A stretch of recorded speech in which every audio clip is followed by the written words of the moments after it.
Rafael.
Buenas noches. Buenas noches, ¿cómo estás, Nicolás? ¿Todo bien? Muy bien, Romina, ¿vos? Mira, aprovecho que estamos los dos. Sí. Mañana sin falta te hago la devolución del trabajo, pero yo lo estuve viendo, así que perfecto lo que ¿Está mejor? Sí. contestaste, implicó exactamente, mucho, mucho mejor. Así que Bueno, mejor. Sí, la verdad que... también implica que... Ah. Bueno, uy, se me cortó. ¿Me escuchás, Romina? Sí, yo te escucho bien. ¿Vos me escuchás mejor? Sí, yo sí, ahora sí. Recién se me había cortado, pero hoy yo estoy medio, me parece complicado yo de internet, porque recién cuando entré se me cerró, ahora creo que está estable. Pero bueno, sí, lo volví a releer y releí el trabajo mío que había hecho y lo comparé con el que había hecho después y creo que bueno, me di cuenta que estaba bastante errado en principio, pero bueno, también se dio como había mencionado con la falta mía de la clase y demás. Pero bueno, también gracias por tu devolución. No, a veces, viste, ayuda. No, por favor, de los conceptos, que a veces tal vez es lo que más cuesta. Uno muchas veces lee y si bien cree que entendió y todo, hay ciertas cosas que quedan, viste, a veces en el tintero y con la posibilidad de preguntar en la clase, bueno, implica que después del trabajo, eso es lo que en realidad nos importa. Así que bueno, me alegra mucho que hayas podido mejorarlo desde ese aspecto y que lo entiendas, que es la clave. Bueno, está Federico. Bueno, me alegra que por ahora venimos bien con la conexión. Hola Federico, ¿cómo estás? Buenas noches.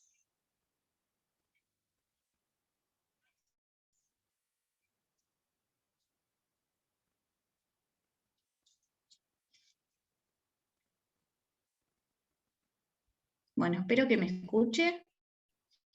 Ahí me prestaron un enrutador, no sé cómo se llama, es una especie de pendrive que pongo en la notebook y eso hace que queremos que eso ayude a que no se corte la clase. Por ahora, perfecto. Bueno, muy bien. Hola, buenas noches. Está Ailén, bárbaro. Voy a ir compartiendo.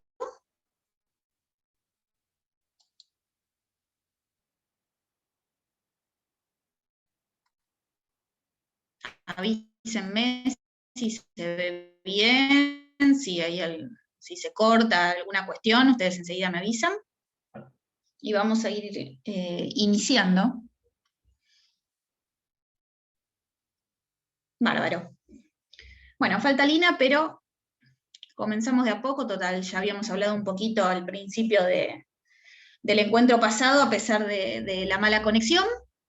Bueno, a partir de ahora vamos a iniciar entonces lo que tiene que ver con el problema número 5, donde en este caso habremos de abordar las temáticas relacionadas con derecho internacional humanitario, derecho internacional penal, y a su vez la protección internacional de los derechos humanos, específicamente donde hablaremos de la Comisión Interamericana de Derechos Humanos y de la Corte, por supuesto, Interamericana.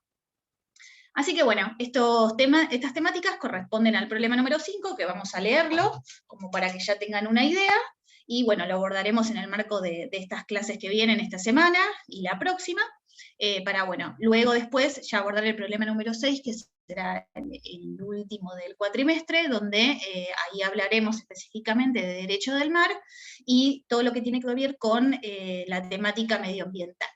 Pero bueno, vamos al problema que nos acoge el día de hoy. Vamos por los hechos como siempre, se los leo. Dice: Dražen Redomović es un nacional de origen étnico serbio de 20 años de edad que se enlista voluntariamente en 1994 en el ejército serbio como mecánico de automóviles. En mayo de 1995 es transferido del sector de mecánicos a la infantería para ejercer acciones como soldado. El 6 de julio de 1995, el ejército serbio comienza un ataque sobre la llamada zona segura de la ciudad de Srebrenica, en Bosnia, en el estado de Bosnia. Así llamada porque estaba neutralizada y se encontraba protegida por cascos azules holandeses. El ataque continuó por 5 días, hasta el 11 de julio, día en que la primera unidad del ejército serbio entró en Srebrenica. El 16 de julio, una cantidad importante de micros, llena de musulmanes bosnios, llegan a una granja colectiva en Pilica, cerca de Srebrenica. Srebrenica y Pilica son ciudades del estado de Bosnia. Cada micro contiene alrededor de 70 hombres de entre 16 a 60 años de edad.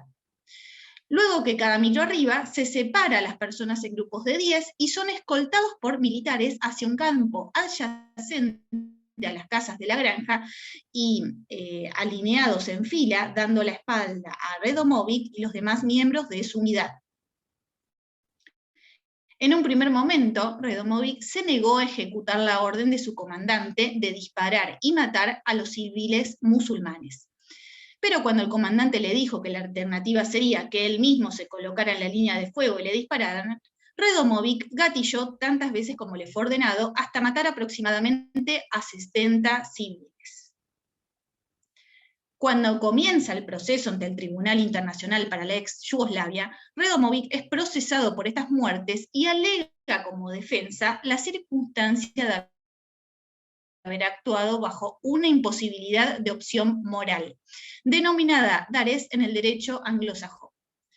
Por su parte, y frente al estado de crisis reinante, el ejército bosnio intensifica tácticas represivas para eliminar disidentes dentro de su territorio, lo que provoca la aparición de grupos opositores. Una guerra civil estalla los meses siguientes y los insurgentes toman control de la capital. No obstante, la unión entre opositores no dura mucho tiempo. Al año siguiente resurgen los conflictos. Bosnia queda en estado de guerra civil y violencia perpetua. Surgen dos principales facciones armadas, una apoyando al presidente interino, y el otro el general Ibrahim, quien se encontraba al mando de las Fuerzas Armadas disidentes. Los socorristas internacionales son forzados a decidir si permanecen o no en el territorio del Estado. Bien, estos son todos los hechos. Actividades a desarrollar. Número 1. Como fiscal internacional del caso, deberá redactar los argumentos correspondientes intentando probar las razones por las cuales Redomović no puede alegar la defensa de Dures. Asimismo, y esta vez como defensor, establezca las razones por las cuales Redomović sí podría alegar y resultar procedente la defensa mencionada.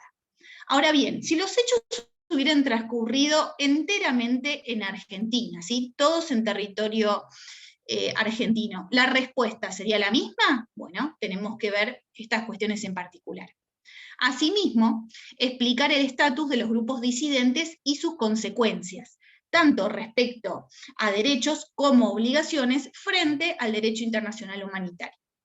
Tenemos acá los documentos con los cuales pueden obviamente resolver la cuestión en materia de bibliografía y la jurisprudencia que veremos a lo largo de estas clases. Acá se los marqué, tal vez como para que quede un poco más claro, que lo mismo hizo el doctor de Rosa, en los hechos, el punto 1 y el punto 2. Si bien pertenece todo a un mismo relato y cuadro de situación, lo especifiqué de esta manera más que nada para que tengan en cuenta, no se hagan tal vez lío a la hora de resolver, teniendo en cuenta que la pregunta número 2 está justamente especificada a este acápite que hace a los 2 párrafos finales del trabajo. Obviamente tienen que tener en cuenta la totalidad de los hechos para la resolución de ambos, pero se los marqué de esta forma para que sea más específico a la hora de la resolución. Por supuesto, cualquier tipo de pregunta o cuestión específica me avisan.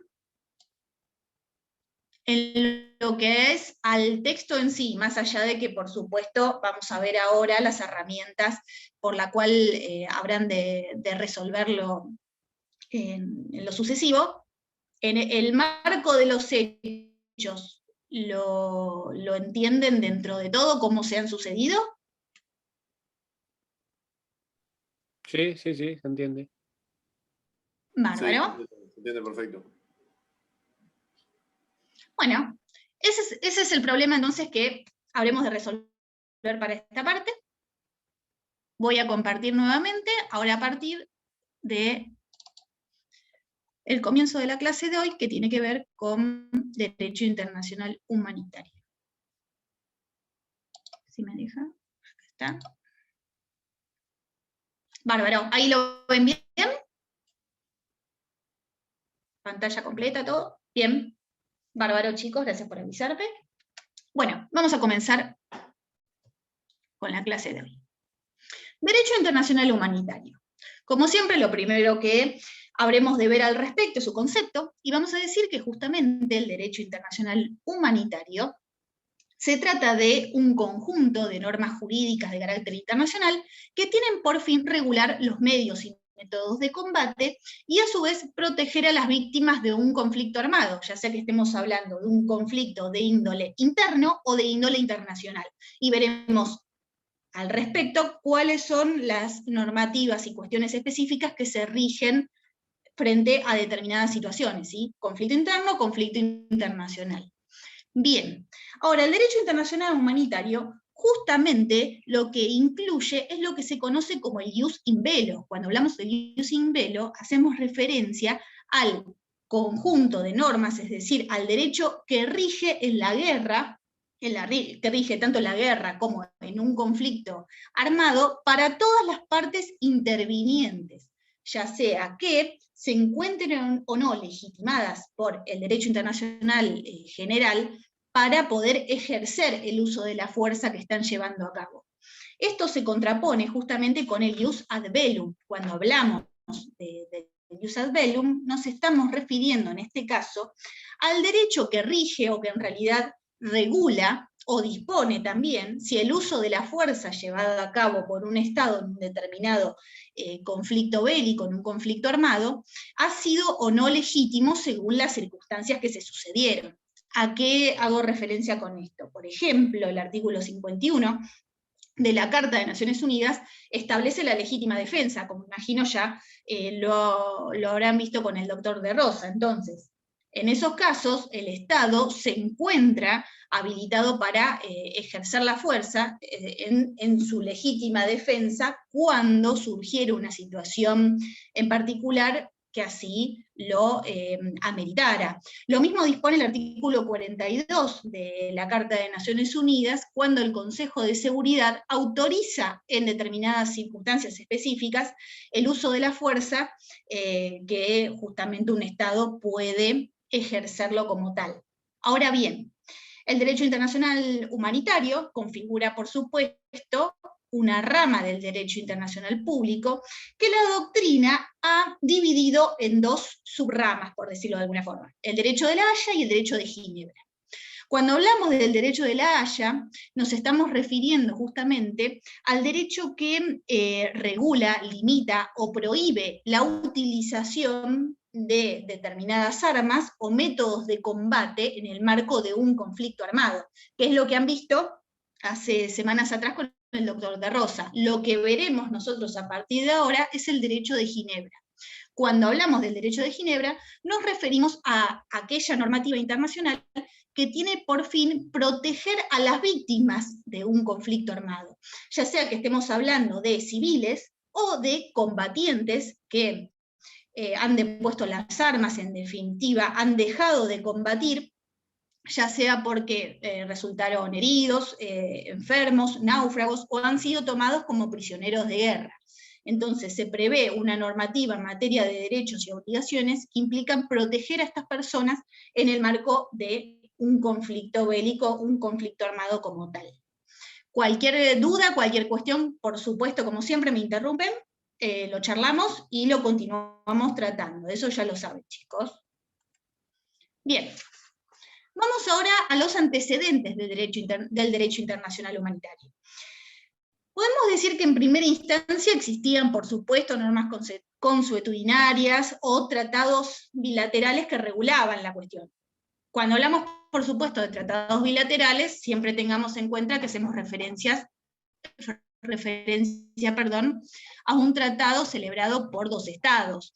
Esto se daba más no decirles en la antigüedad, más sí, pero tenía en realidad una finalidad no tanto de protección a las víctimas, como lo venimos charlando, sino que, bueno, a los prisioneros de guerra se les otorgaba un carácter de esclavos. Entonces, bueno, era eso lo que se regulaba, ¿no? La esclavitud de aquellas personas que, o sea, combatientes que luego resultaban ser prisioneros de guerra. No se tenía esta connotación de protección que sí nace a partir del año 1864, cuando se firma el primer instrumento de carácter multilateral en el área.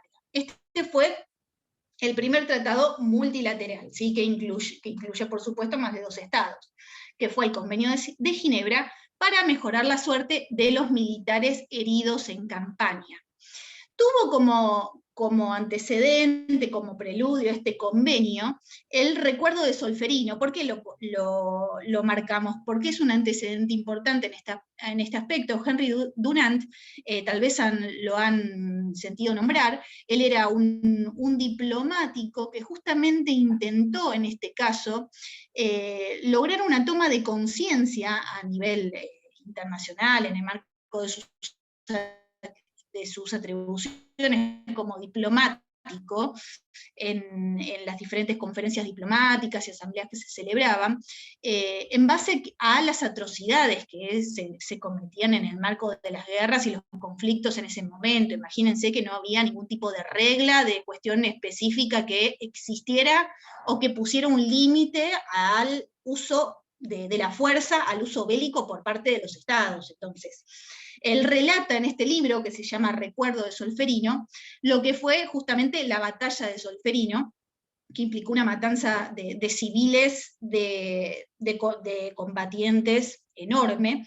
Se dio, por un lado, entre franceses y sardos, y por el otro, por austriacos en Lombardía, y bueno, generó, ya les digo, tal magnitud de muertes, de destrucción, que dio paso a, bueno, esta toma de conciencia y búsqueda por parte de Henry Dunant, que implicó que años posteriores se celebrara este primer instrumento de índole multilateral. Un dato importante a tener en cuenta acá es que un conjunto de ginebreses, también como Henry Dunant, formaron más adelante el primer antecedente de lo que sería la Comisión Internacional de la Cruz Roja, que es la comisión, el Comité Internacional de Socorro a Militares Heridos en Campaña.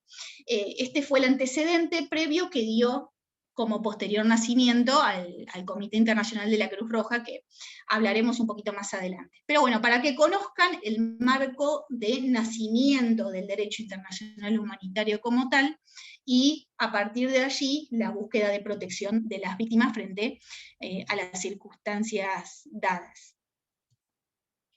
Bien, vamos a ver ahora los principales instrumentos internacionales convencionales del derecho internacional humanitario.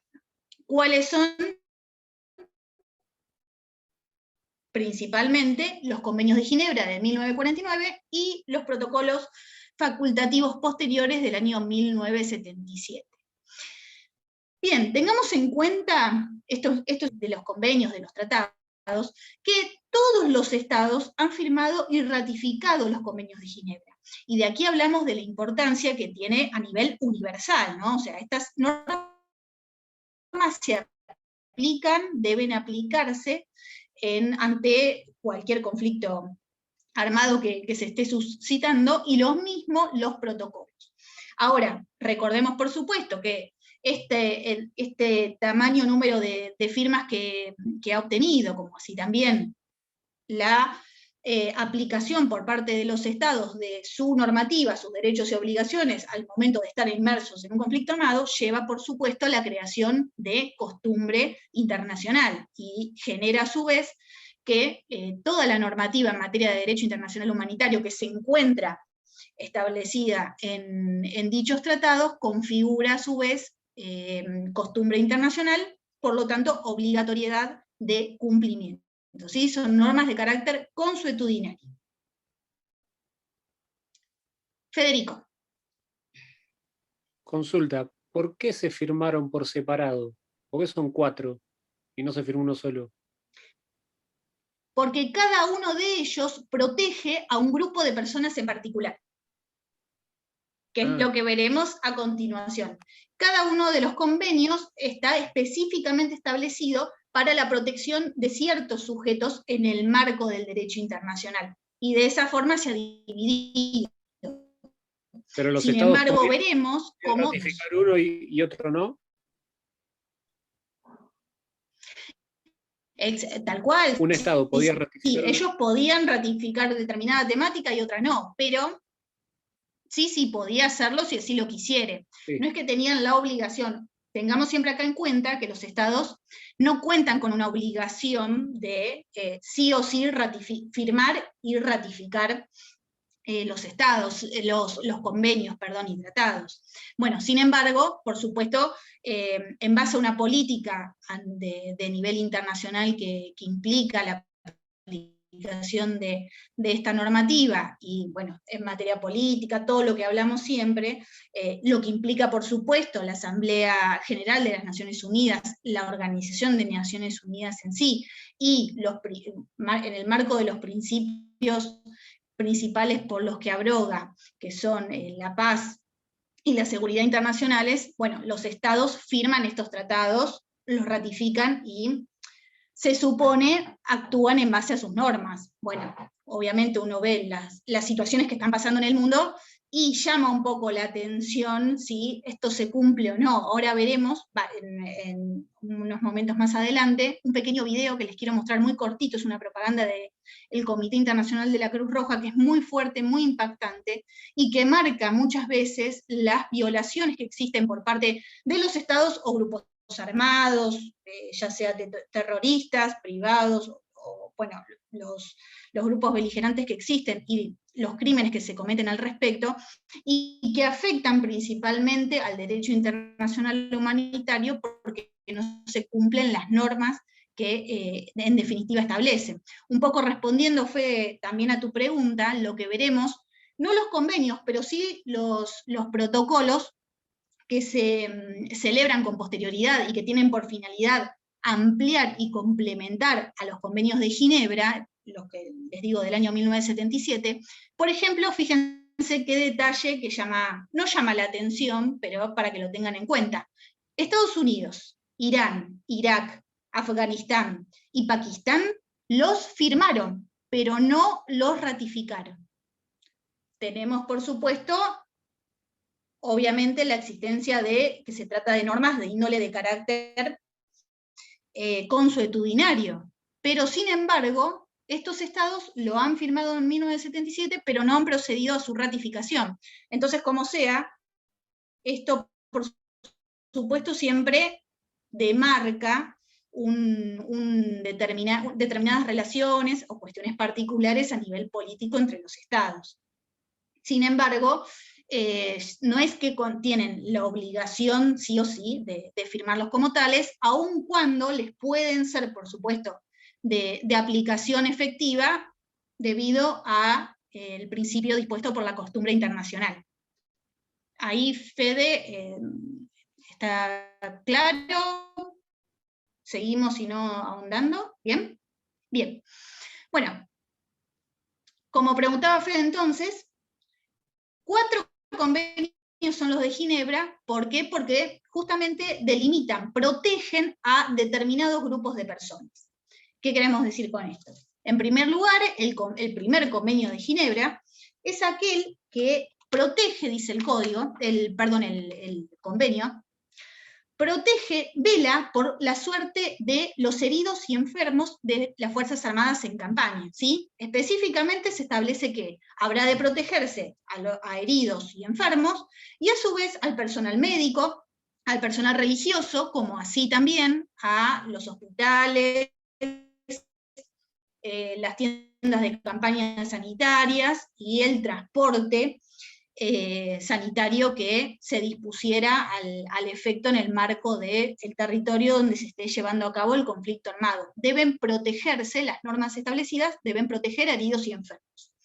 El segundo convenio posee la misma finalidad, pero en este caso amplía el nivel de protección cuando estamos en presencia de un conflicto armado que también se da en ultramar, ¿sí? En el alta mar. Entonces, en este caso, también se protege a heridos, enfermos y náufragos, ¿sí? De fuerzas armadas que se encuentren en el mar. Entonces, en este caso, además, por supuesto, de protegerse a los médicos y personal religioso, todo lo que habíamos hablado, también se prevé una protección especial para los buques hospitales. Existen también este tipo de transporte, este tipo de bases que se crean, no son bases, sino el buque cumple finalidades sanitarias en el mar y se dispone que debe protegerse como tal. Vamos ahora al tercer convenio. Este convenio implica que en este caso será relativo a los prisioneros de guerra, dispone de determinadas normativas específicas en materia de prisioneros de guerra. Vamos rápido con este tema, chicos, porque, o sea, sus normas son muy amplias, específicas a estas cuestiones en particular que les cuento. Obviamente van a encontrarlas, por supuesto, porque están los convenios dispuestos en todo lugar, pero voy un poquito rápido como para no sernos tan específicos en estas cuestiones y sí ahondar en otros puntos que se hacen a la normativa común de los 4 convenios. Prisioneros de guerra, como comentábamos. En este caso, este convenio lo que hace es ampliar el estatuto de guerra que existía en el año 1929. Ahí ya se habían dispuesto determinadas cuestiones específicas en materia de los prisioneros de guerra, pero en este caso, en particular, este convenio lo que hace es ampliar la categoría de personas que pueden acceder al estatus de prisionero de guerra. Y eso implica, bueno, un mayor número de derechos frente a tal circunstancia, teniendo en cuenta justamente esto que les cuento, ¿no? De que antes el prisionero de guerra era sometido casi a la esclavitud y a cumplir tareas, bueno, en condiciones, casi indigentes, imagínense lo que significa, ¿no? Terrible. Entonces, ¿qué hace este convenio? Amplía el estatus y a su vez establece con una mayor precisión cuáles son las condiciones, los lugares de detención, cuáles son las labores que pueden llevar a cabo y cuáles serán los recursos financieros con los que contarán a partir del trabajo que los prisioneros de guerra realicen. Así que fíjense cómo se cambia, ¿no? Esta perspectiva desde, prisionero esclavo a realizar tareas y tener no hablamos de condiciones salariales, por supuesto, ¿no? Pero sí de la obtención de ciertos recursos por el trabajo que estén realizando en el marco del conflicto que se esté llevando a cabo, y a su vez se prevé, que esto también es muy importante, una asistencia en materia jurídica, por supuesto, y el trato, el derecho que tienen, por supuesto, a recibir en materia de asistencia en cuanto a las garantías que hacen a sus derechos, y que implican, por supuesto, que no pueda llevarse a cabo hacia su persona ningún tipo de sentencia, que se dicte o que se ejecute, por supuesto, una sentencia, sin tener, por supuesto, las debidas garantías procesales cubiertas y dispuestas a su disposición, y que sean dictadas por un tribunal judicial legítimo para tales fines, ¿no? Si no, estaríamos en un marco de violación a los derechos humanos de dicho prisionero y de los derechos que lo abrogan como tal. Así que bueno, esto hace a los prisioneros de guerra. Y por último, el cuarto convenio, que en este caso protege a los civiles, ¿sí? Tiene que ver con la protección de personas civiles, ciudadanos que no tienen nada que ver con el conflicto armado, pero que se encuentran en el territorio ocupado, donde se está llevando a cabo el conflicto armado. Esta es la primera vez que una normativa de índole internacional considera a la protección de los civiles como tal. Antes de los convenios de Ginebra no había ningún tipo de normativa que estuviera dispuesta a proteger los derechos de los civiles en el territorio donde se lleva a cabo el conflicto armado. Esto tuvo una mayor connotación y se empezó a ver esta cuestión de la protección de los civiles luego de lo que fue la Segunda Guerra Mundial y bueno, las consecuencias atroces que conocemos desde muchísimas perspectivas, ¿no? Así que en todas estas cuestiones es que se reguló en materia de protección de derechos de este grupo de personas que resultan ser víctimas específicamente del conflicto armado que se esté suscitando en ese momento. También el convenio prevé, por supuesto, la protección de lo que se conoce como bienes de carácter cultural, ¿sí? Museos, entidades nacionales que tengan puesto un peso, implican que no pueden ser atacados desde ningún tipo de aspecto y son protegidos por este conjunto de normas que estamos charlando. Bien, antes de pasar al artículo 3, tenemos como básicamente se regula en materia de cada uno de estos sujetos en particular, pero tenemos artículo 2, pero antes hablarles acerca del artículo 2 y lo que ello implica, y que es común a los 4 convenios, es decir, a esta normativa que protege específicamente a un grupo de personas en particular. El artículo 2 habla acerca del ámbito de aplicación del convenio, y dice que justamente los mismos han de aplicarse a ¿qué quiere decir? Un conflicto armado de carácter internacional. Volvemos un poco al concepto, a lo que hablamos al principio. Yo no sé, cuando pero el conflicto se está cortando un montón, No sé los chicos si escuchan bien. Sí, es verdad, yo escucho muy cortado. Sí, ¿otra vez?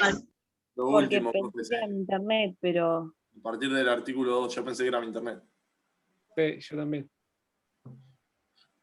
Bueno, vuelvo y me dicen si se sigue cortando. Por ahí justo pasó algo hizo transferencia. Tengo todo apagado. Esperen que apago el celular, por ahí. Si hay algo que dé, tal vez, capte señal, eso hace que no funcione. Apago el celular, tal vez ahí funcione un poco mejor. El resto de aparatos electrónicos están totalmente desenchufados, así que avísenme y lo vamos viendo. Entonces vemos el artículo 2, común a todos los convenios, que dice justamente específicamente cuál es el ámbito de aplicación, los conflictos armados de índole internacional. ¿Escuchan hasta ahí? Los veo con cara rara. ¿Me escuchan? Bien. Bien, entonces, el ámbito de aplicación, un conflicto armado de índole internacional. ¿Cuándo estamos en presencia de un conflicto armado internacional? Por supuesto, cuando estamos hablando de alta, dice el convenio específicamente, el artículo 2. Cuando se trate de un conflicto armado entre dos o más altas partes contratantes, es decir, las altas partes contratantes son los estados. ¿Y cuándo estamos en presencia de un conflicto armado? Cuando estos estados ejercen el uso de la fuerza a través de sus fuerzas armadas, o sea, si hay actividad, hay acciones que impliquen la utilización de las Fuerzas Armadas por parte de dicho Estado, estamos en presencia de un conflicto armado. ¿Por qué hace esta distinción específica, o no distinción, pero específicamente lo establece el convenio como tal? ¿Por qué?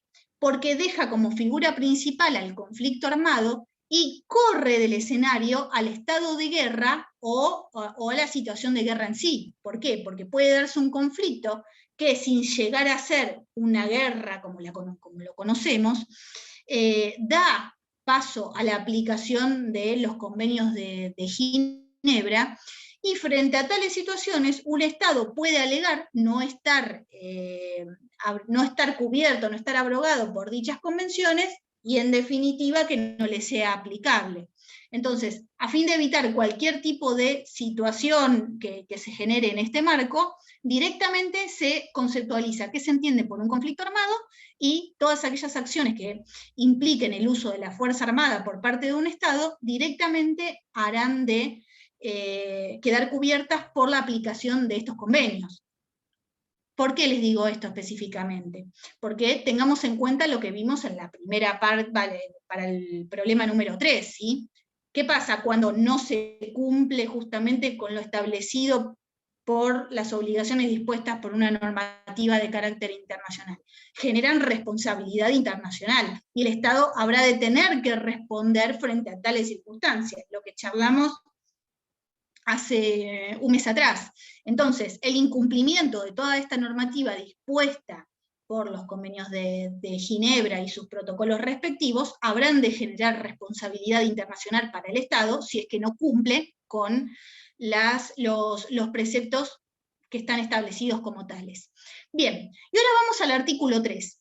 Ahora, el artículo 3 va a hablar específicamente, también es común a los 4 convenios, pero refiere a aquellos conflictos armados que son de índole interno. No estamos acá en presencia de un conflicto armado que prevea la participación de 2 o más altas partes contratantes, como lo define, sino que se tiene que dar en el territorio de un Estado en particular, sin que otros Estados intervengan. ¿A qué hacemos referencia? Por supuesto, a la existencia de grupos armados o fuerzas armadas disidentes con el Estado, y que generen, o sea, núcleos, entidades beligerantes que inicien acciones en el Estado en particular contra las fuerzas armadas oficiales de dicho Estado. Bien. ¿Qué establece entonces este artículo? Una serie de derechos y obligaciones que tienen que cumplirse frente a determinadas circunstancias. ¿Y qué establece el artículo? Que aquellas personas que no participen directamente de estas hostilidades, como así aquellos combatientes que hubieran depuesto las armas, o como charlábamos hoy, que resultaran heridas, enfermas, fueran náufragos o prisioneros de guerra, habrán de ser tratadas en todo momento con humanidad. Tienen que ser tratadas con humanidad y sin ningún tipo de distinción por razones de sexo, religión, raza, nacimiento o la circunstancia o razón que fuera. ¿Qué implica eso? Que justamente se prohíbe en cualquier tiempo y lugar cualquier tipo de atentado, ya sea contra la vida o contra la integridad física de la persona. Acá lo tienen específicamente determinado, es decir, está totalmente prohibido. atentados contra la vida, mutilaciones, toma de rehenes, tortura, tratos humillantes, crueles y denigrantes. O sea, todo eso se encuentra absolutamente prohibido porque atenta contra la vida y la integridad corporal. Lo mismo, cualquier tipo de atentado contra la integridad moral también se encuentra prohibido. La toma de rehenes, como charlábamos, y a su vez, como está dispuesto para los prisioneros de guerra, no se podrá llevar a cabo ningún tipo de condena que sea dictada ni ejecutada por un tribunal que no esté legítimamente habilitado para poder realizarlo, eso sin duda, y que cualquier tipo de proceso judicial que se lleve a cabo en el marco de una circunstancia tal como la charlamos, debe implicar que el prisionero esté absolutamente asesorado de los derechos y defensas que le corresponden en base a las garantías que existen a tales efectos, conocidas por supuesto como el debido proceso. Así que eso hace referencia específica a este artículo 3, a su vez que establece, acá ya vemos normativa específica que también lo tiene la convención en las convenciones en parte de su articulado, relacionadas con, por ejemplo, el tipo de asociaciones que tienen por fin proteger, asistir y recoger a enfermos, a heridos, y velar, por supuesto, por el tratar y proteger, acoger a las víctimas de los conflictos armados, ¿sí? Acá se establece que, bueno, acá lo dice específicamente, el Comité Internacional está habilitado para ofrecer sus servicios en el marco del conflicto armado, y por supuesto se insta a las partes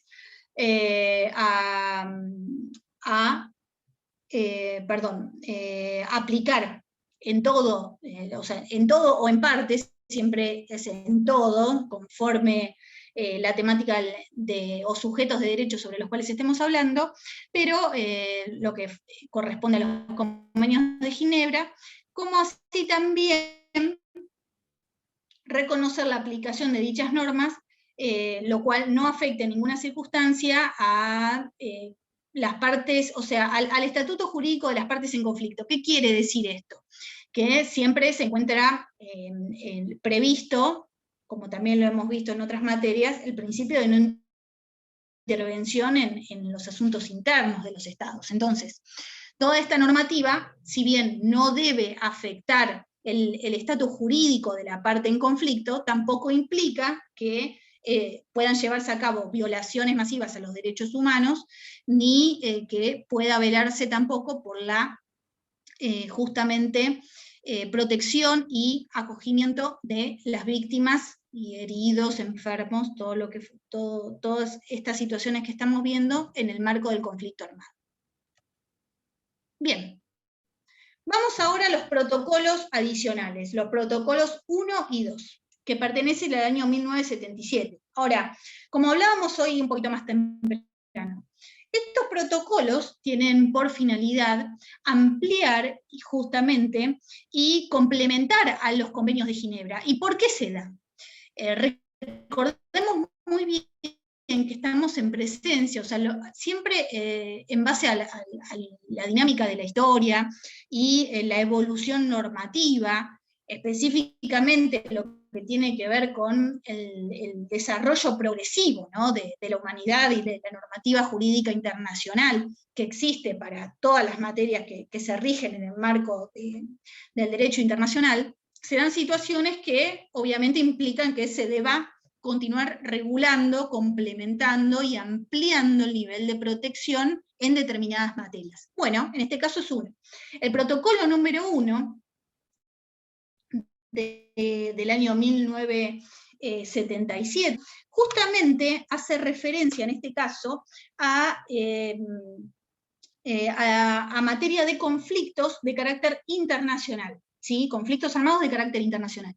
Y se da en un momento muy especial porque justamente tiene por finalidad ampliar el espectro de que van a ser ámbito de aplicación de las convenciones de Ginebra de 1949.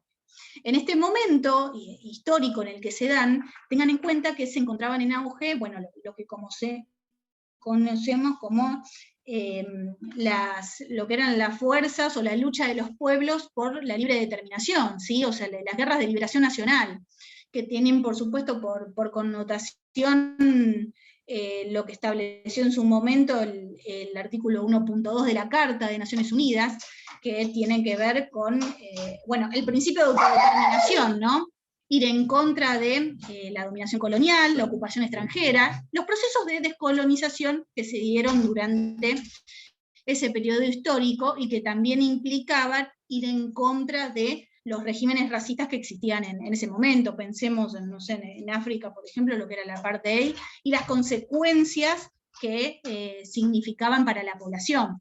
Entonces, se da en este momento histórico justamente la necesidad de aplicación, de creación de normativa que regule estas cuestiones, y el protocolo número 1 viene entonces a ampliar este número de conflictos armados y el ámbito de aplicación de las convenciones como tales, que se comenzarán a aplicar ante la existencia de este tipo de conflictos, que se los internacionaliza, como para decirlo de alguna forma. Y en una misma sintonía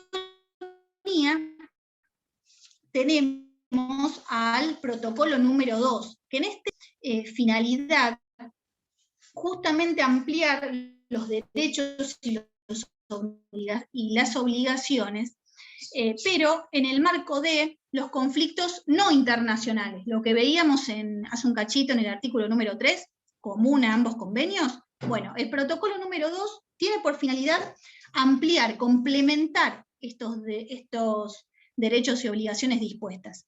Ahora bien, en este caso, el protocolo establece, si bien amplía estos derechos, el marco de aplicación de los mismos va a ser más restringido. ¿Por qué? Porque dispone la existencia de determinadas características en particular que tienen que darse para que el mismo sea aplicable. ¿A qué características nos referimos? Bueno, el protocolo 2 se va a aplicar cuando estemos en presencia, por supuesto, de un conflicto armado de carácter no internacional, pero el grupo armado que se esté sublevando contra el Estado en particular ha de tener que reunir ciertas características. Por ejemplo, tiene que encontrarse bajo un mando que se encuentre, o sea, un mando firme y que lleve a cabo una estructura, es decir, un grupo que se encuentre con una base sólida y estructurada y actúe de manera sistemática como tal. Y a su vez implica que este grupo, que se encuentra al mando, ya les digo, de un mando organizado, tiene que ejercer el control sobre una parte de dicho territorio, sobre una porción del territorio tiene que ejercer el control literalmente hablando. Entonces, frente a estas características, que se puede tratar ya sea de una entidad, un grupo de rebeldes en particular, o fuerzas armadas disidentes, un grupo de fuerzas armadas disidentes que se rebela contra el Estado y por supuesto lo ataca como tal, bueno, si cumple estas características, implica entonces que el protocolo número 2 habrá de aplicarse como tal, y ello implica los derechos, deberes y obligaciones que existen ante tales circunstancias. Tengamos en cuenta también, como dice en el Power, después por supuesto se lo subo al campo para que lo tengan también, el protocolo número 2, sí, Federico. Un ejemplo de esto puede ser lo que pasa, ¿sí?, en Colombia, con los ejércitos. Es especial el tema de Colombia. Sí puede serlo en materia de la FARC, no lo que está ocurriendo hoy en día. Ahí tenemos una diferencia. No, con la FARC, ¿por qué? digo yo. Ah, sí, con la FARC sí, exactamente. Ese es un claro ejemplo de cómo esta situación es un conflicto armado de carácter interno, no internacional, pero tenemos un grupo, por supuesto, que está totalmente establecido en el territorio, que tiene una logística, una estructura armada, y ataca como tal. Entonces, en el marco de esa situación, el derecho internacional humanitario es quien tiene un ámbito de aplicación, y lo mismo su protocolo, ¿sí? Perfecto el ejemplo, Federico. Distinto bien, sería el caso el caso de lo que pasó en la tablada acá, puede ser, porque ahí fue un conflicto muy corto. Sí. No sé si había como una estructura militar Exacto, ¿por qué? jerarquizada ahí, pero me parece que fue muy corto en el tiempo, esa es la diferencia. Exactamente. Bueno, Federico siempre se me adelanta, está un poquito más, pero excelente, porque esta es la salvedad que les voy a hacer y que está específicamente prevista en el protocolo número 2. ¿Qué dice? Que disturbios interiores y tensiones internas que no cumplan con estas características ni tengan un sostenimiento en el paso del tiempo, tal como mencionás, justamente no están dispuestas dentro de este ámbito de aplicación. ¿Qué significa? ¿Que el Estado o estos grupos no tienen consecuencias? No, sí, por supuesto que las tienen, pero para eso existe todo lo que tiene que ver con el derecho internacional penal y a su vez la tal, ¿sí? Lo que tiene que ver con la normativa internacional de los derechos humanos, y esa será la normativa que se aplique para juzgar la responsabilidad, ya sea individual de las personas que hubieran cometido crímenes internacionales a la hora de la comisión de este tipo de actos, o la responsabilidad internacional del Estado si hubiera incurrido en una acción como tal. Pero ya está previsto su tratamiento por parte de la normativa dispuesta en materia de protección de derechos humanos, no en materia de conflicto armado internacional y las reglas que se prevén en este concepto, que son los convenios y los protocolos. Por ejemplo, acá les digo específicamente, les leo cómo establece el protocolo número 2 cuando estamos en presencia de disturbios interiores. ¿Qué dice? Se trata de situaciones en las que, sin que haya, propiamente hablando, conflicto armado sin carácter internacional, existe, sin embargo, a nivel interior, un enfrentamiento que presenta cierto carácter de gravedad o de duración y que da lugar a la realización de actos de violencia. Pero no, ya les digo, suma los requerimientos necesarios para configurar un conflicto armado. Entonces hace esta distinción. Sin embargo, por supuesto, está el sistema de protección de derechos humanos y todas aquellas violaciones que existan habrán de ser procesadas y juzgadas como tal por el resto del sistema del derecho internacional público que así lo prevé. Bien. Gracias. Bueno, un poco acá ya... No, por favor, al contrario, Federico. Por supuesto, como les comentaba, este protocolo es el primer tratado internacional dedicado exclusivamente a estas situaciones de conflicto armado no internacional.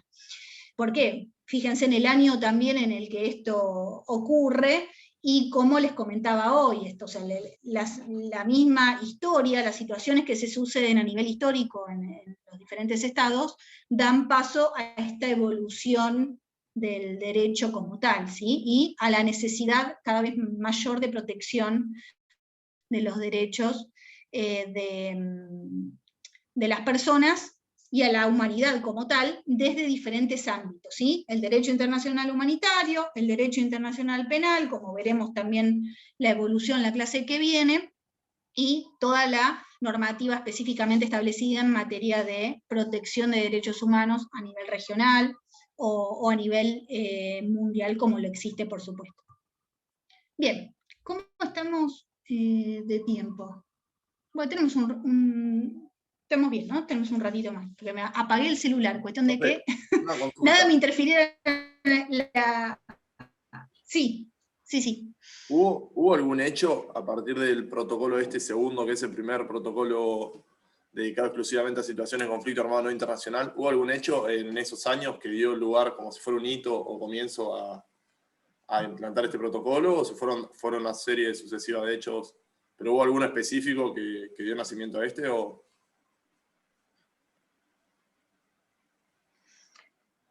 No, Sinceramente, no tengo ahora presente uno específico que diera lugar a la existencia de la aplicación de esta situación. Sí, por supuesto, todo lo que tiene que ver con conflictos en el marco del Medio Oriente, la aparición de estos grupos, como hablábamos hoy del tema de la FARC, son los que dieron, ¿no?, lugar a esta evolución en la materia.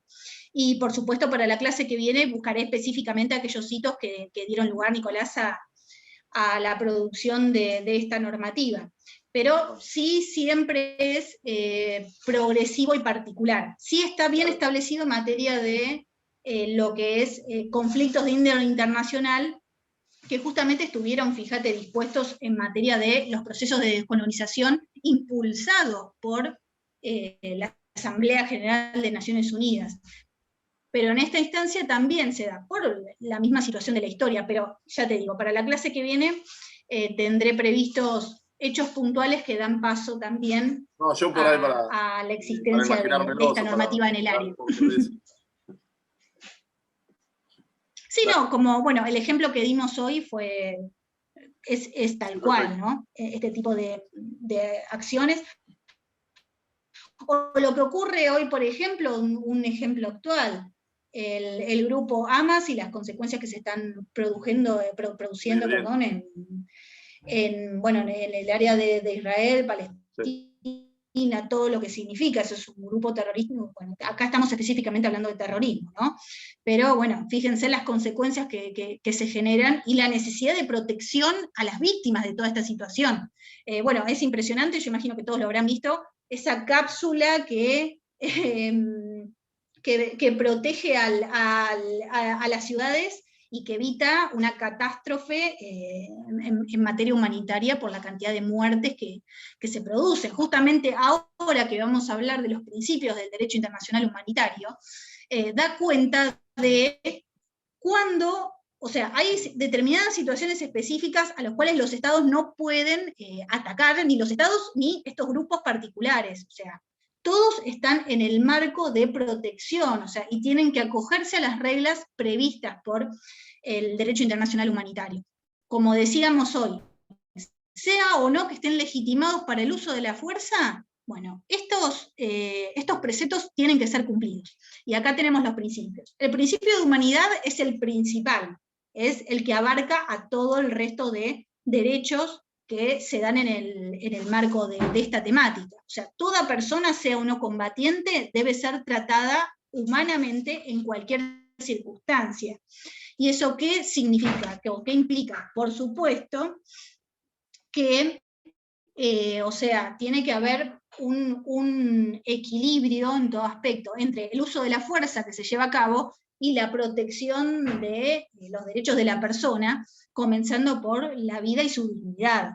Hablamos acá de la protección en base a normas ius cogens, es decir, aquellos valores fundamentales que o sea, la comunidad internacional en su conjunto valora como tal, y que no puede haber ningún tipo de circunstancias o situación en particular que dé paso o que legitime la violación de estos valores fundamentales dispuestos como tales. Por supuesto, hablamos de la vida, la dignidad, la libertad de las personas, y en base a ello se tiene que cumplir la normativa como tal. Este es el principio de humanidad. Luego el principio de necesidad, que dice el mismo, que plantea la no utilización de la fuerza más allá de lo que sea indispensable y de acuerdo con las necesidades o exigencias militares. Entonces, junto con esto, bueno, acá lo encontramos, este es el protocolo número 1, y que también tiene una connotación con el derecho de la Haya, que es lo que han visto con el doctor de Rosa, donde se dice que justamente queda prohibido el empleo de armas, proyectiles, materiales o métodos de hacer la guerra que causen males superfluos o sufrimientos innecesarios. O sea, y acá volvemos al hecho de las mutilaciones, torturas, todo tipo de actos que por supuesto configuran crímenes internacionales, y veremos en la clase que viene cómo se actúa ante tales circunstancias, o sea, cómo el derecho internacional penal juzga este tipo de crímenes de carácter internacional, que están específicamente tipificados en el Protocolo de Roma, que crea la Corte Penal Internacional, y bueno, que implica, ¿no?, la violación a estos valores fundamentales de los cuales estamos hablando. También el principio de limitación, que establece justamente que o sea, el derecho de las partes a utilizar los medios y métodos de combate al momento de darse el conflicto armado no es de carácter ilimitado, no es que pueden hacer lo que quieren, de la forma que quieren, y está todo bien. Por eso justamente volvemos un poco al concepto, ¿no? Esta normativa lo que hace es regular, limitar la forma en que se lleva a cabo el conflicto armado y cuáles son los medios y métodos que deben utilizarse a tales fines. Si el Estado no lo realiza, si un grupo de individuos no lo cumple, se genera la responsabilidad internacional de responder. El Estado por un lado, Corte Internacional de Justicia, el sujeto en particular, la persona física, Corte Penal Internacional, y veremos, bueno, todas las cuestiones y aristas que existen al respecto. Ahora bien, ¿qué dice la normativa también en el área? Que cuando se pueda elegir entre varios objetivos militares para obtener una ventaja militar equivalente, se optará por aquel ataque que justamente provoque el menor número de daños tanto a personas civiles como bienes de carácter civil, ya sea cultural, o sea, hablamos de bienes culturales, sin duda, sin ningún tipo de cuestión. Acá hablamos también de todo lo que tiene que ver con hospitales, entidades públicas, que obviamente requieren de la protección correspondiente, y tienen que ver con el videito que les voy a mostrar ahora seguidamente. Principio de distinción, obviamente el ataque tiene que ir hacia blancos militares, no personas ni civiles, está totalmente prohibido por el derecho internacional humanitario, lo mismo, prohibición de ataques indiscriminados, sin ningún tipo de objetivo en particular, y siempre previendo realizar el menor daño posible, porque la finalidad en realidad del conflicto armado, de la guerra en sí, tiene que estar por, bueno, debilitar al Estado enemigo, pero en materia militar, siempre atacar a las Fuerzas Armadas, debilitar militarmente al Estado, pero no de ninguna forma atacar a personas, a civiles, que, bueno, lamentablemente es lo que escuchamos en las noticias la más de las veces, ¿no? Y bueno, esto hace siempre a esta reflexión que debemos realizar acerca de la normativa internacional y, bueno, la aplicación después y el cumplimiento por parte de los Estados, ¿sí? Y por supuesto el principio de neutralidad, ¿qué tiene que ver esto con el problema? O sea, está destinado a prevenir la incursión de fuerzas beligerantes en territorios que es de carácter neutral. ¿Qué quiere decir esto? Hay ciertos territorios de los estados en base a cuestiones de población, o donde están los campos, las tiendas de campaña sanitaria, o sea, específicamente áreas que son neutrales, es decir, que ninguno de los dos estados puede atacar esas áreas porque están fuera del conflicto como tal. Pueden ser tanto parte del territorio del estado donde se esté llevando a cabo el conflicto, como también buques que se encuentren en el alta mar y que no afecten al conflicto como tal. Pueden ayudarme acá. Un ejemplo claro, sí, ya recuerdo el nombre, perdón, es lo que fue el buque Belgrano durante la guerra de Malvinas. O sea, estábamos hablando de un buque que bajo ninguna circunstancia podía ser atacado porque no era blanco de o sea, blanco de ataque por parte de, en ese momento, el Reino Unido, y sin embargo se atacó como tal con las consecuencias que significó. Pero estábamos hablando de un buque de carácter neutral que lo que hacía era llevar alimentos, material sanitario, remedios, y bueno, no importó, y sin embargo se atacó como tal. Pero fíjense las consecuencias que significaban cuando estábamos hablando de un buque que en realidad no tenía la finalidad, o sea, un buque de guerra que tuviera en ese momento la finalidad de atacar al enemigo, debilitarlo como tal. Así que bueno, fíjense también las vicisitudes de la historia en esta cuestión. Bueno, y para ir finalizando, muy cortito, les comento, bueno, el rol principal del Comité Internacional de la Cruz Roja en toda esta situación, ¿no? que, bueno, como sujeto resulta ser imparcial, neutral e independiente. O sea, no tiene ningún tipo de accionar o interés en el conflicto armado en sí, y su función es proteger y brindar asistencia a las víctimas de los conflictos armados, o sea, específicamente porque hablamos ahora en el marco de lo que es el derecho internacional humanitario, pero hoy en día, por ejemplo, la Cruz Roja está presente. Hace poquitos, unas semanas, se instaló el comité se instaló en la ciudad de Necochea o de Balcarce. Bueno, no recuerdo bien si es en Necochea o en Balcarce, pero se instaló justamente con la finalidad de poder dar apoyo en el marco de la logística en la distribución de las vacunas. O sea, en materia humanitaria, todo lo que tiene que ver también, por supuesto, con la temática relacionada con los refugiados, y ni hablar las situaciones que se dan en el Medio Oriente en el marco de guerras civiles, o lo que sucede frente a, bueno, las guerras que vemos a diario en esas partes del mundo. El rol de la Cruz Roja, Cascos Azules, o sea, todas las asociaciones que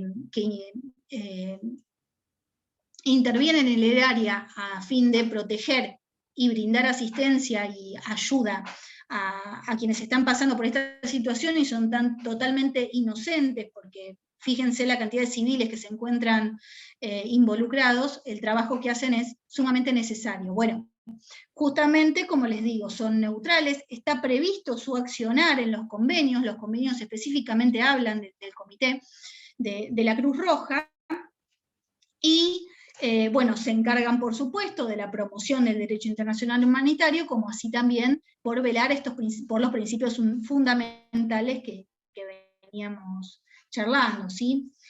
Por supuesto, velar por la humanidad y todo lo que ello significa. Son imparciales, neutrales, y prevén, por supuesto, una universalidad e independencia.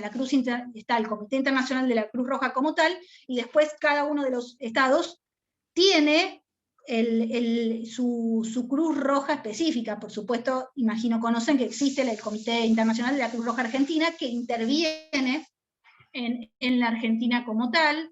Lo mismo, bueno, digo Colombia, hoy no está presente Lina, pero también interviene, ha intervenido, por supuesto, en este conflicto que se está dando, por más que no sea un conflicto armado, pero en las consecuencias civiles que se están produciendo como tal, también intervienen y prestan, ya les digo, su auxilio ante toda esta situación. Bien, como para comentarles... Sí. Una consulta. ¿Los funcionarios de la Cruz Roja tienen, no sé cómo se dice, el rango de diplomáticos o no? Sí, o sea, cuentan, no como diplomáticos, pero sí cuentan con un grado de inmunidad, y por supuesto no pueden ser, o sea, todo el personal no puede ser ni capturado ni sometido a ningún tipo de accionar por parte de las partes contratantes intervinientes en el conflicto por los estados, ya que por supuesto que estamos también ante la violación y creación de responsabilidad internacional ante tales efectos, porque cuentan con este carácter de inmunidad que les da la neutralidad y la imparcialidad. Por lo tanto, no pueden ser atacados por puestos como rehenes, o secuestrados, ni nada que se le parezca. También están, por supuesto, previstos y contemplados por los convenios al efecto. Gracias. No, por favor. Bien. Sí, no, para contarles un poquito más al respecto, porque ya estamos bien de tiempo.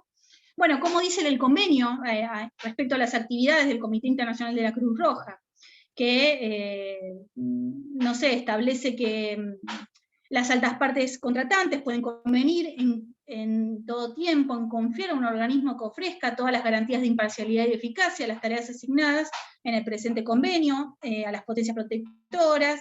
Si heridos y enfermos o miembros del personal sanitario y religioso no se benefician o ya no se han beneficiado por la razón que fuere, la potencia detenedora deberá solicitar, según estado neutral, que se asuman las funciones asignadas al presente convenio. O sea, es muy específico, pero siempre vela por, ya les digo, la protección y no inmiscusión en el trabajo que lleva adelante la Cruz Roja en materia de protección y asistencia a las víctimas. Bien.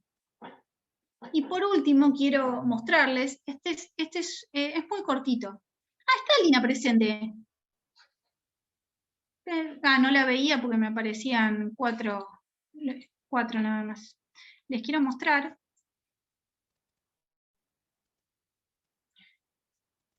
Que a mí la verdad que me impactó, lo vi en, cualquiera, ¿no? Lo vi en la televisión y como para que esto no quede tan en lo abstracto, ¿no? Lo que significa desde muchos aspectos las consecuencias de no cumplir con la normativa en materia de derecho internacional humanitario. Díganme si lo escuchan bien.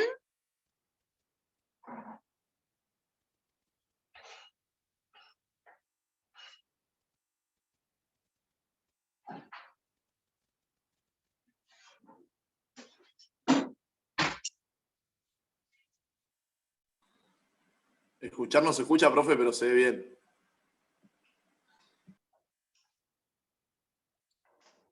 ¿Cómo, Nicolás?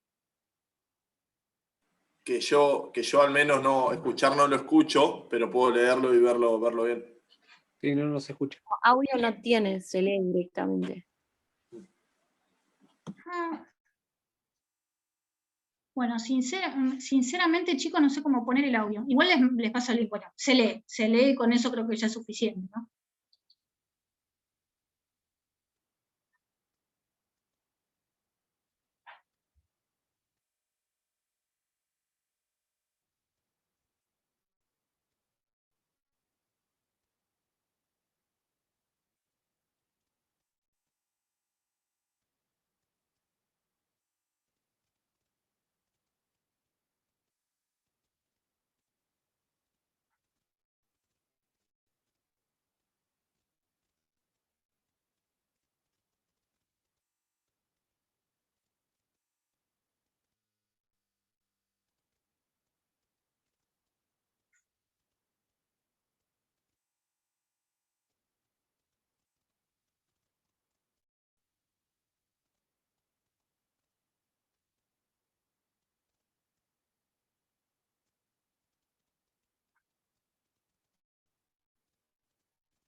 Bueno, un poco para finalizar y ver lo impactante, ¿no? ¿Qué significa con música? Puede ser, obviamente tiene toda una música aparte y el comentario atrás, pero bueno, este es una propaganda que ganó el Festival de Cannes en el 2018, esto es del 2018, pero bueno, lamentablemente la actualidad que tiene y lo ha tenido a lo largo de la historia es tremenda. Fíjense las consecuencias que implican atacar a estas zonas sanitarias, y bueno, se los quise mostrar para que vean la diferencia. Uno lo ve tal vez en abstracto y en lo que es la teoría, pero en la práctica lo que significa para la sociedad que está viviendo esa situación. Nosotros en ese aspecto creo que, más allá de lo que ha sido nuestra historia, somos privilegiados en materia de no estar sufriendo hoy en día estas situaciones que muchas veces son moneda corriente en muchísimos estados, y el sufrimiento que implica para los civiles como tal. Así que bueno, un poco cerrar con esto y lo que implica la protección, ¿no? de los derechos humanos y de la normativa internacional y de cumplirla a los estados como Que bueno, a veces del dicho al hecho hay lamentablemente un trecho muy largo. Así que bueno, no sé si alguno quiera, por supuesto, hacer una pequeña reflexión o comentario. Abierto el momento. No, muy crudo el video, la verdad. Sí, tal cual. Terrible. Durísimo. Y mayor, creo, representación que eso, digamos, como por ahí recién estábamos viendo todo medio en abstracto y cuando te cae al llano creo que te cae un poco la ficha, ¿no? Exactamente, sí. Por eso quería mostrarlo porque es lo que genera, ¿no? Ese impacto. A mí como que me cuesta creer como que esas situaciones sigan pasando hoy en día en la actualidad. Pero bueno, también es como vos decís, es una realidad muy alejada de la nuestra, pero sigue ocurriendo y Sí, no, sin duda. en la época que Sin duda, y un poco lo que charlábamos Ailén hace un ratito, y más allá de que obviamente los ataques que vayan contra esta burbuja, no me sale el nombre, que se vieron los videos en televisión, sea una demostración de poder, porque obviamente no van a un objetivo dirigido, porque esa burbuja protege a la ciudad como tal. Sin embargo, si el sistema llega a fallar, eso cae directamente sobre escuelas, hospitales, casas de la gente, con todas las consecuencias que implican. Así que imagínense, es muy fuerte. Todos los convenios, toda la normativa, videos de la labor que realiza el Comité Internacional están en su página, esto lo pueden encontrar, lo mismo toda esta normativa que hemos charlado, más allá de, por supuesto, estar en el libro de cátedra y en la documentación que compartimos, también pueden ingresar y ver todas estas cuestiones. Así que bueno, chicos, esto ha sido todo por el día de hoy, no sé si tienen alguna pregunta en particular sobre lo que charlamos, alguna duda, igual por supuesto me escriben al campus, a mi mail, y lo seguimos charlando. Igual nos vemos el sábado. Todos pueden el sábado, 10:30. Ailén, creo que no estabas, Ailén. ¿El sábado que es a las 10? ¿A las 10 era? ¿A las 10:15? 10:30. No me acuerdo el horario. 10:30. Ah, 10:30. Sí, yo puedo. Lo que pasa es que cuando bajás el Bárbaro. cronograma, a mí por lo menos como que como que no se lee bien, puede ser. Como que está mal, pero no sé si es mi teléfono. Como que me descarga, pero me aparece como un Excel, ponele, pero no está como marcado las cosas como el primero. O sea, yo no sabía que ya teníamos Puede ser clases. Yo pensé que era No, es que la de este sábado apenas se acordó el lunes, porque el lunes no pudimos tener conexión porque Romina tenía problemas con el internet, entonces no la escuchábamos bien. Entonces la movimos para el sábado. Ah, listo, entonces sábado 10:30. Exactamente, ese fue el motivo. Pero va a ser, exacto, el horario es lunes y miércoles a las 20. Esta situación en particular, como bien dijo Lina, fue porque no había forma de que me escucharan directamente el lunes, la conexión era muy mala, y eso implica que, bueno, recuperemos el sábado, la clase que correspondería hoy, que vamos a comenzar con Derecho Internacional Penal. Así que bueno, chicos, les deseo una muy buena noche, y cualquier cosa, por supuesto, en estos días me avisan, me escriben, y si no, el sábado nos vemos. Les comparto el link en el campus para el sábado, así que quédense tranquilos. Buenísimo, muchas gracias. Muchas gracias. Feliz noche. No, al contrario. Chao. Buenas noches.